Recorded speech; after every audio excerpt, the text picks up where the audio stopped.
Weapon unlocked. Weapon unlocked.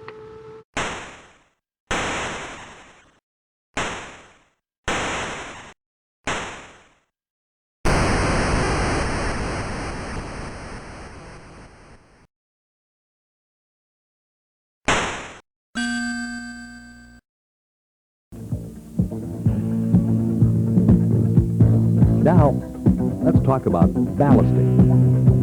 Everyone knows we add weight to improve traction, but few people understand just how much is enough.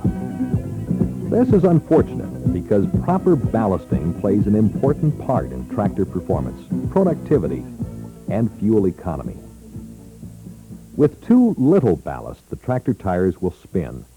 This is a direct loss of productivity and a waste of fuel, because the slippage is work done by the tractor which accomplishes nothing. Slippage also causes other problems, such as tire wear. If slippage increased from 10% to 20%, for instance, tire wear increases by 40%. A set of tires which should last 5 years may then last only 3. Unfortunately, slippage isn't really noticeable unless it exceeds 25%. You could easily waste a fourth of the tractor's work without even knowing it. More common, though, is to find tractors over-ballasted. This is probably because most people don't realize how damaging over-ballasting can be. How will it hurt? Well, how about fuel economy? Takes fuel, a lot of fuel, to push that extra weight around. Depending on soil conditions and type of work, a tractor which is 40% overweight might use 20 to 60% extra fuel. At today's fuel prices, the farmer cannot afford excess fuel consumption. How about productivity? The extra weight slows a tractor down. Over-ballasting often forces the operator to downshift 1 or 2 gears. With more power being used to push the tractor, less is available for the job. At best, over-ballasting causes excessive soil compaction, reducing yields. At worst, it can get you stuck. While over-ballasting alone will not damage the powertrain, pulling excessive loads will. It's a common and harmful practice to heavily ballast a tractor, then to pull a bigger load than the tractor was designed to pull. As we have described, this dramatically increases the rate of powertrain wear. The lesson in all this is that the operator should determine just how much ballast is needed, use only as much as he needs, and remove ballast when it is no longer needed. Let's look briefly at ballast for the front end. On two-wheel drive tractors, front ballast is used primarily for stability. It keeps the front tires on the ground, maintains steering control, and also provides stability for the draft sensing hitch. Most tractors don't need front ballast added except when using integral or semi-integral implements. When using a John Deere implement on a John Deere tractor, it's easy to determine how much front ballast is needed. First, look in the Implement Operator's Manual for the implement code. For example, on an 18-foot or 5.5 meter John Deere 1610 chisel plow with spring trips, the implement code is 200. Next, look in the Tractor Operator's Manual to see how many front weights are needed. If that chisel plow is mounted on a 4440 tractor, it will need 2 quick-attach front weights. If implement codes are not available, you must estimate how much weight is needed and then try it in the field. For pull-type implements, approximately 25% of the tractor weight should be on the front axle. It's easy to find out what a tractor weighs. Just run it on a scale at a grain elevator. Weigh the front and rear axles individually. To represent average conditions, the fuel tank should be about half full. For semi-integral implements, which use only the two lower points of the three-point hitch, about 30% of the tractor weight should be on the front axle. Integral implements are carried entirely by the tractor. For stability and control, about 35% of the tractor weight should be on the front axle. Tractors with front-wheel drive are an exception to these rules. Since the front axle is helping to pull the load, it should carry about 40% of the tractor weight. Rear ballast is used strictly for traction. You want enough weight to pull the load without excessive slippage, but no more. The only way to determine how much ballast you need is to measure slippage. The idea of aiming for a certain percentage tire slip may seem odd at first. Why slip at all? Actually, a tire pulls harder when it is slipping slightly. The tread lugs dig in and hold more firmly. Maximum tractive efficiency describes the conditions which provide the best possible performance and fuel economy. With any more slippage, the operator would lose money by spinning the tires. With any less, he would lose money by pushing around needless weight. Tests have shown that maximum tractive efficiency occurs at about 5% slip on concrete, 10% on firm soil, 13% on tilled soil, and 15% on very soft or sandy soil. Slippage should be measured in the field and ballast added or removed to achieve 10% to 15% slip with a two-wheel drive tractor, or 8 to 12% slip with a four-wheel drive tractor. Because the load varies, a compromise between heaviest pull and average pull must be made. To measure slippage, begin by making a bold mark on one tire using chalk or tape. The rest of the procedure will require two people. As the tractor is working in the field, walk alongside the tire. When the mark on the tire reaches the bottom, drop a marker on the ground.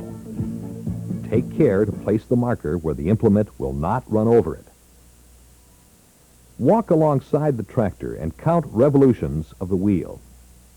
When the mark reaches the bottom on the 10th revolution, drop a second marker. Raise the implement and drive the tractor over the same course without load. Stop when you reach the first marker and make a new mark on the tire right at the bottom. Remove the first mark. Count the tire revolutions required to drive between the two markers without load, estimating the last partial revolution. This chart converts the number of wheel revolutions to percentage of tire slip. For instance, if you counted 9 wheel revolutions without load, you had 10% wheel slip under load. This means the tractor was properly ballasted for the load. It's a good idea to check tire tracks frequently. They should show only very slight slippage under load. This is a quick, easy check, but not nearly accurate enough. You must measure the slippage to be certain. Various aids are available for estimating ballast requirements. One of the best is this tractor weight guide developed by John Deere engineers and available from John Deere dealers. It's available in both metric and customary U.S. measurements. This program will stop here to permit a discussion session. We encourage you to examine a tractor weight guide at this time. Work some examples. Familiarize yourself with all the scales. When you're ready, push the restart button and the program will resume.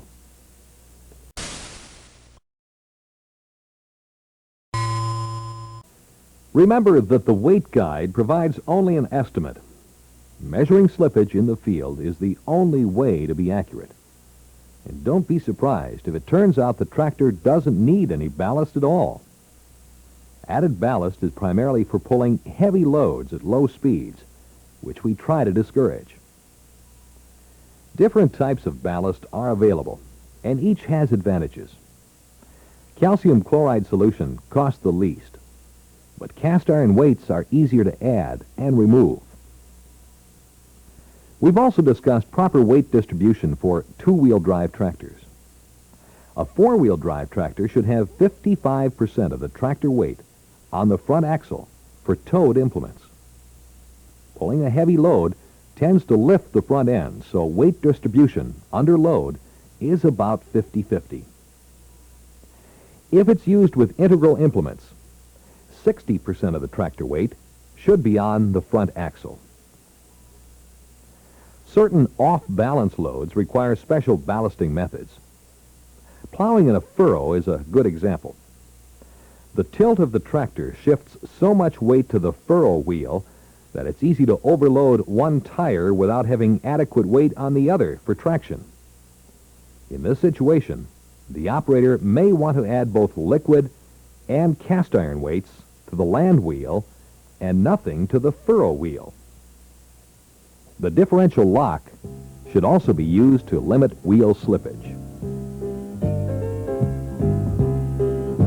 So far, we've concentrated on equipment selection, matching, adjustment, hydraulics, and ballasting. It takes more than just equipment, though. Let's look at some of the day-to-day management required on the farm.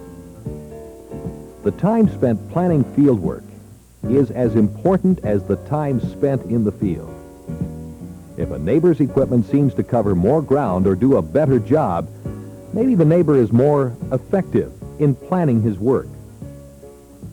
How much time is lost in refills and other stops, both necessary and unnecessary? Much can be done to streamline most field operations.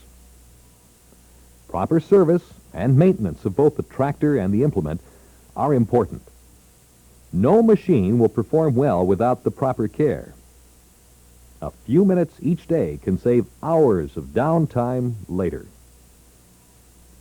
Buy top-quality fuel and keep it clean. Speaking of fuel, a tractor's fuel economy depends quite a bit on how it is driven. One tip is to gear up and throttle back for jobs which do not require full engine power. A higher gear and a lower engine speed can often cut fuel consumption by 25 to 30%. In tests at half of rated load, a John Deere 4840 tractor saved over 2 gallons of fuel per hour, almost 8 liters per hour. It pulled the same load at the same speed on 26% less fuel. Studies show that many tractors work at only about half of rated power most of the time, so try to run in the highest gear that will handle the load. Working in wet, adverse conditions can cost you an extra 20% in fuel. Having the capacity and efficiency to get the job done during the good working days is important. Watching for conditions where one tire starts to slip and engaging the differential lock will improve field efficiency. Engaging and disengaging the front-wheel drive as conditions change will improve both fuel economy and performance. Monitoring speed closely is also important. PTO speed is critical for certain jobs, and travel speed for others.